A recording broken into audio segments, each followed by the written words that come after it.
Town municipal corporation गराब के chairman Tariq अजीज बलोच है तो शब बारात के मौके ते लखे शेरी कब्रिस्तान वनी पंहिंजे प्यारनि जे इसाले सवाब लाइ दुआऊं घुरनि था। शब बारात के मौके ते गराब टाउन के तरफा सफाई सुथराई जा इंतजाम कया वञनि। गराब टाउन के चेयरमैन तारिक अजीज बलोच, डायरेक्टर सैनिटेशन अशरफ बलोच और डिप्टी डायरेक्टर सैनिटेशन अफजल लगारी के खुसूसी हिदायतों जारी कंदे गराब टाउन के तमाम कब्रिस्तान में सफाई और बलदियाती सहूलतों फराहम कई वञनि। इन मौके ते वाइस चेयरमैन ड्याम Mohammad Jokhio, municipal commissioner Ahmed Yar, finance officer Iftikhar Ahmed Dayo, director Haji Sharif Sheikh,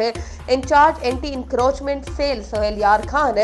director information Rizwan Sabir, deputy director property Atif Ali Badar, assistant accounts officer Zia Tariq, deputy director sports and culture Tahir Baloch, PS chairman Laljan Nabi, in charge sanitation Ali परीजो, इलाके के मोजिदिन इरफान जमान, शारिक बलोच, अस्तीन बलोच ऐं ॿिया मौजूद हुआ। वधीक ख़बरुनि ऐं अपडेट्स जे लाइ असांजे चैनल खे सब्सक्राइब कयो ऐं हाँ, बेल आइकन खे प्रेस करणु न विसारिजो त जीअं असांजी हर नई अचण वारी वीडियो तव्हां ताईं पहुची सघे।